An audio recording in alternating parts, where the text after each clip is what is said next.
Welcome to Days at Dogwood Canyon, a nature podcast brought to you by Dogwood Canyon Audubon Center in Cedar Hill, Texas. This is a podcast that will take you into our 200-acre wildlife preserve in the heart of the DFW Metroplex. Take a quick weekly break with us and get outside with the fresh air, the trees, and of course, the birds. My name is Kiersten, and I'm Center Coordinator Community Programs here at Dogwood Canyon Audubon Center. And I'm Julie. I'm the Center Director. Welcome, listeners, to our Days at Dogwood Canyon podcast. Yes, this is our podcast about nature, birds, plants, and us. We'll talk about how we all rely on each other to live our best lives. And today, we are continuing on with the birds of Dogwood Canyon. So this episode, we're looking at the second species of hummingbird that calls our preserve home, for the spring and summer at least, and that is the Black-chinned Hummingbird. I'm going to say this, Archilochus alexandri. Sounds great. Excellent. I love Latin. Just say all the letters that you see and you're good to go. That's right. So let's talk a little bit about what they look like. Well, much like our ruby throats, they are green. Right. On the head and wings and back and their tail. It's all green. And they have some white or light, I call it light gray, on their underparts. Yeah.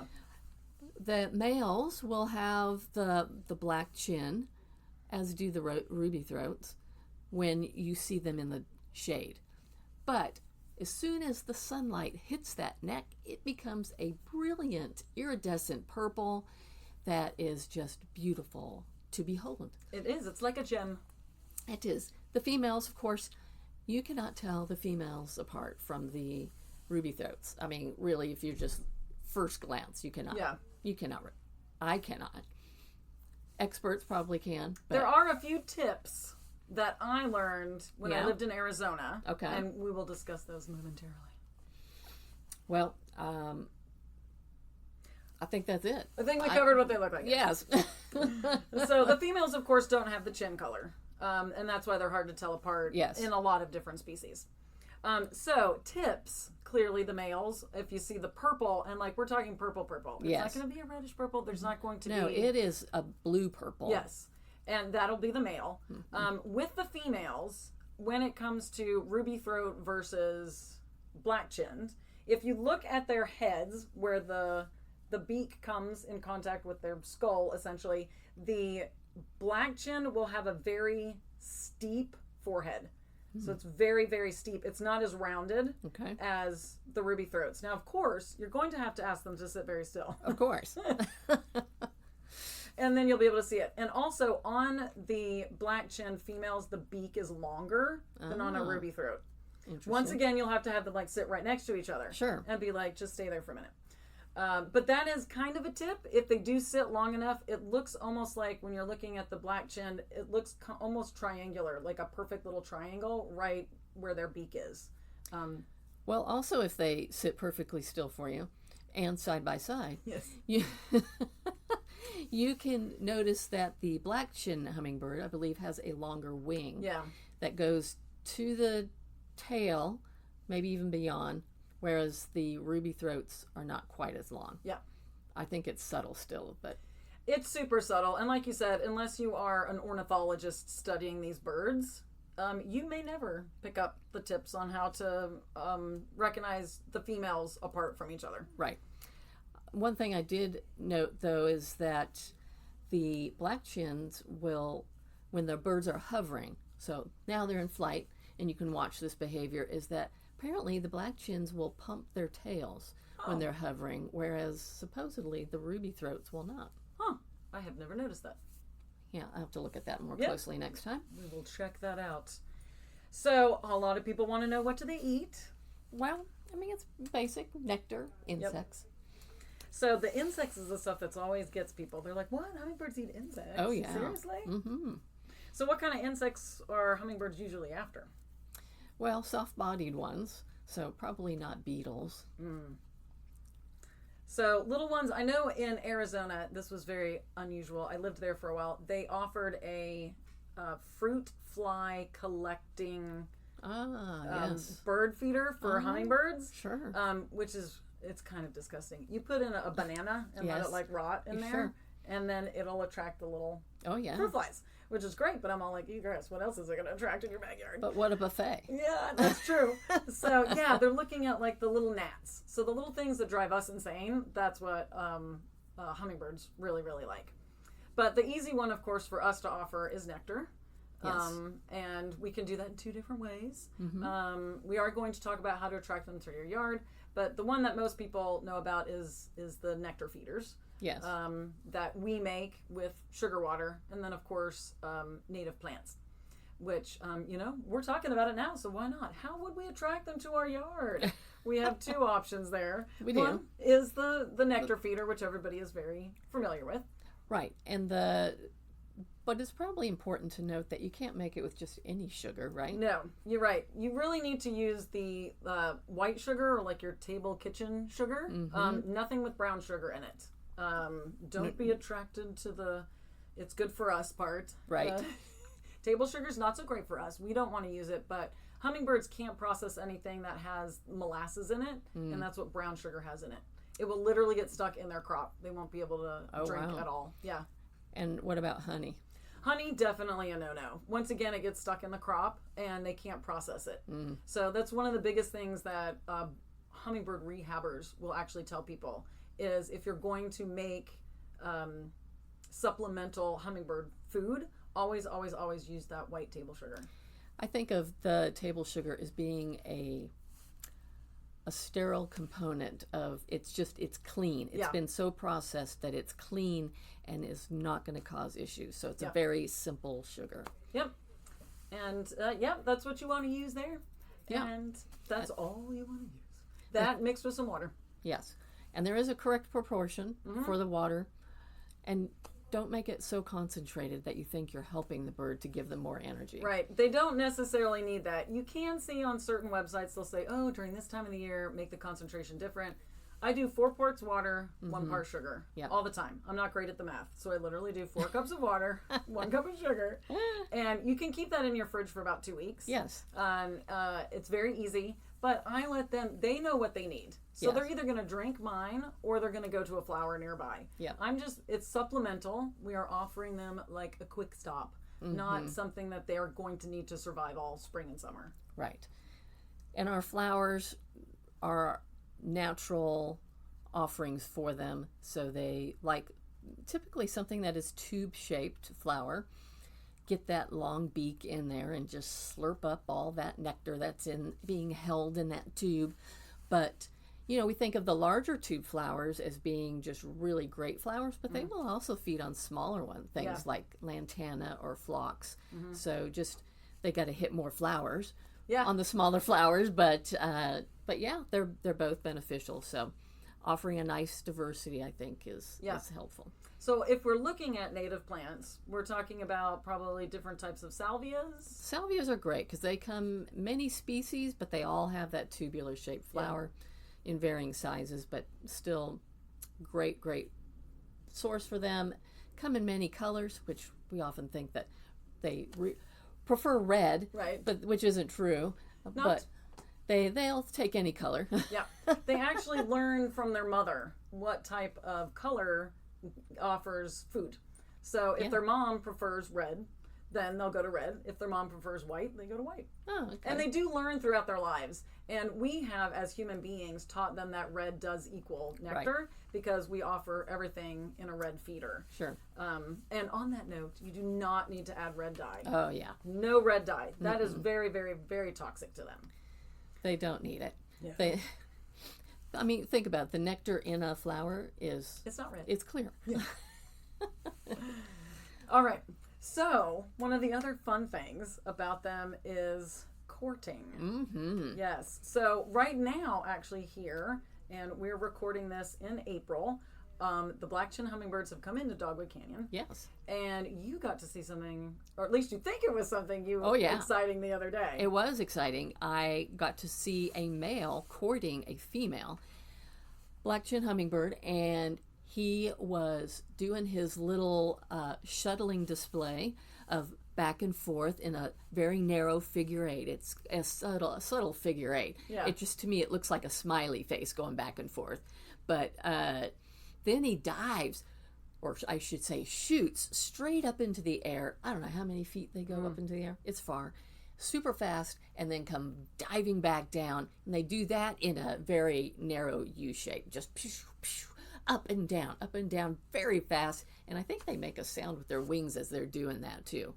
But yeah, it's pretty fun to see. And I think when they do that little shuttle back and forth in front of the females, they're pretty close to the female when they do that.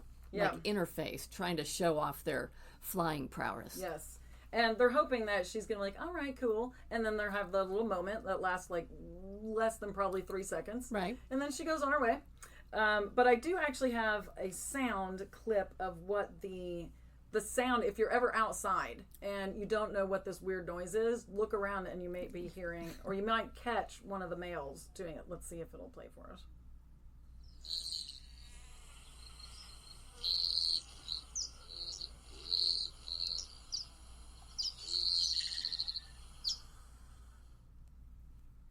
It sounds almost like a bug. It can, but and their chirps are not typical bird chirps. They sound, I don't know what they sound like. Yeah, these I think are the wing noises that you were talking about in the flight display. Yeah, and it is a humming. Yeah, that's where they get their name from, hummingbird. Yeah, exactly. There we go. Yes. So when we go off to nesting, I know many of you would like to think that hummingbirds are a great family, but they're really not. They're not social at all. No. They do their thing, and then male says goodbye, and the female says okay, and she lays her eggs, makes the nest, and raises the young all on her own. So. Yes. Most of the time, females will also do 2 clutches a year. Mm-hmm. And so one of the things that you can do to help with that, a lot of people would like to put out like a hummingbird house for them to nest in, but they're not going to do that. You're just going to get spiders in that. And which is also cool if you want to give spiders a home. Well, they're not a cavity nester, so. Yeah, exactly. But you can leave the spider webs on your porch. Yes. And they use the little spider webs for their nest. And it's kind of like a car seat for the babies. Yes. So it expands with them like elastic. As the babies grow, the nest hugs them real tight with that spider web, and then it grows and grows and grows and grows. The spider web stretches, so. Yeah. So which is really cool. And they will make the nest out of different plant materials, grasses, fibers, but then of course they glue essentially all that, stitch it together with all the spider webs, and then the outside can be camouflaged with lichens and dead leaves and different debris. But describe what it is that we have hanging that has helped them. Yes, so we have offered, it's actually unprocessed cotton. So it's like cotton if you just took it right off of the plant. Mm-hmm. And we got ours actually from a Wild Birds Unlimited store. And it is a panel of it. And it's just a little grid, and you smoosh it in between the grid panel. And we just let it hang outside. Yeah. And I know we've caught it on our little bird feed camera a couple times. And they'll take the cotton and they'll fly off with it. And are they lining the nest with that? Yeah, they are. They're actually putting it right in the cup. So the nest is already made. And they're putting it right down where their little bum is going to sit. And then where the... I mean, you want to have something nice on the bum. It's cush, yeah. And then that's where the eggs will sit. And it'll help keep it warm. It'll also help keep it soft for the eggs. And then, I mean, you're going to be sitting on this for a while. So you want a nice cushion for your little bum. Well, I know I do. So exactly. So they can get a little territorial. I do have also a little clip too. They will chase each other a lot of times. Mm-hmm. Males and females, males and males, definitely. And then they can become territorial in between the sexes as well. Yeah. Because a female doesn't want a male in her territory eating up all of her food that she needs for herself and her young. So sometimes you might hear this and not know what it is.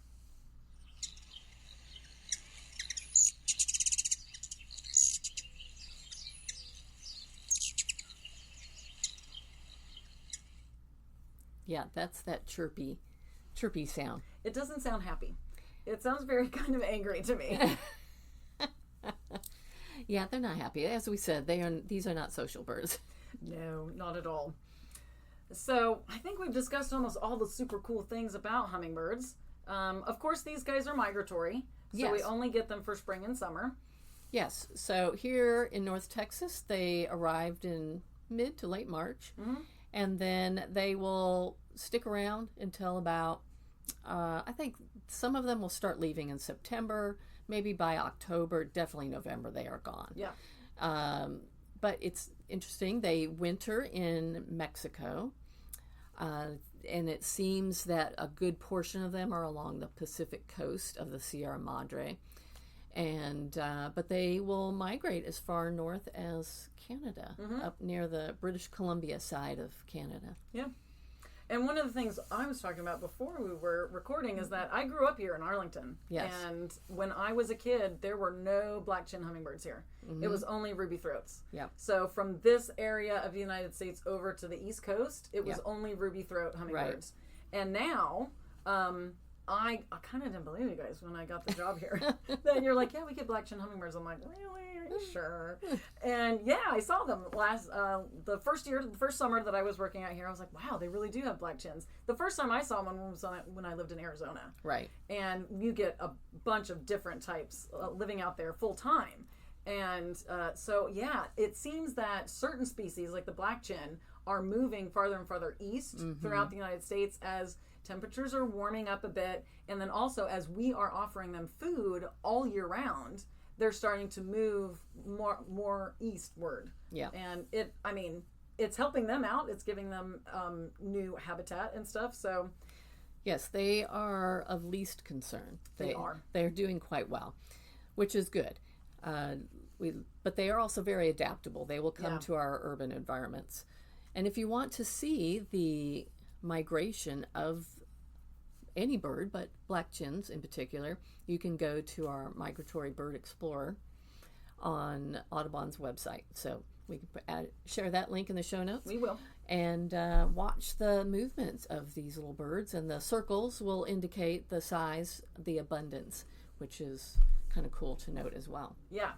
And so our last question is always, where can we see them at Dogwood Canyon Audubon Center? Well,